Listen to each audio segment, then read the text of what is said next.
میرے دوستوں اس کتاب نے روئے زمین پر ایسے انقلاب برپا کیے کہ جب یہ کتاب نہیں تھی تو روئے زمین پر اندھیرا تھا، جب یہ کتاب آئی تو روئے زمین پر روشنی پھیل گئی، جب یہ کتاب نہیں تھی تو روئے زمین پر کفر تھا، جب یہ کتاب آئی تو روئے زمین پر اسلام کے ڈنکے بجنے لگ گئے، جب یہ کتاب نہیں تھی تو روئے زمین پر شرک تھا، جب یہ کتاب آئی تو روئے زمین پر اللہ کی وحدانیت کے ڈنکے کعبہ کی دہلیز پر بجنے لگ گئے، جب یہ کتاب نہیں تھی ابو بکر تب بھی تھا لیکن ابو بکر ابن ابی قحافہ تھا، جب یہ کتاب آئی اور ابو بکر نے اپنے سینے سے لگائی وہی ابو بکر صدیق اکبر بن گیا، جب یہ کتاب نہیں تھی عمر تب بھی تھا لیکن عمر ابن خطاب تھا، جب یہ کتاب آئی اور عمر نے اپنے سینے سے لگائی وہی عمر ابن خطاب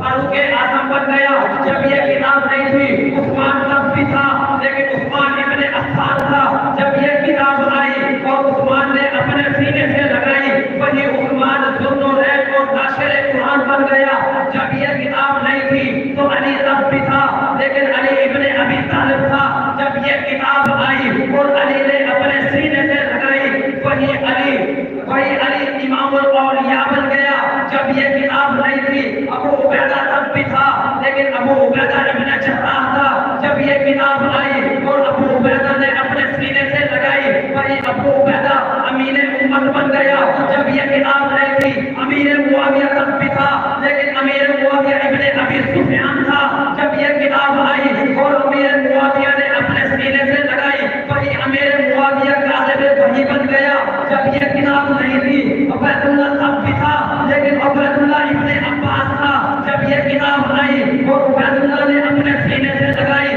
وہی ابو عبید اللہ مفسر قرآن بن گیا، جب یہ کتاب نہیں تھی بلال تب بھی تھا لیکن بلال ایک حبشہ کا عام غلام تھا، جب یہ کتاب آئی اور بلال نے اپنے سینے سے لگائی اس کی عظمت کو چار چاند یوں لگے کہ وہ چلتا تو مکہ کی گلیوں میں ہے لیکن اس کی قدموں کی آہٹ جنت میں ہو رسول ہے۔ سبحان اللہ۔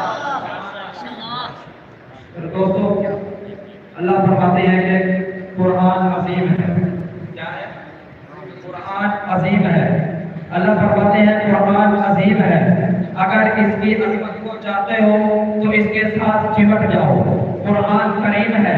اگر اس کا کرم اور شرف چاہتے ہو تو اس کے ساتھ چمٹ جاؤ، قرآن مجید ہے، اگر اس کی مجد اور بزرگی چاہتے ہو تو اس کے ساتھ چمٹ جاؤ، اللہ فرماتے ہیں کہ قرآن بہت عظیم ہے، اس لیے کہ جب جبرائیل علیہ السلام قرآن کو آپ صلی اللہ علیہ وسلم پر نازل کرتے تھے تو آپ صلی اللہ علیہ وسلم سنتے بھی جاتے تھے اور پڑھتے بھی جاتے تھے،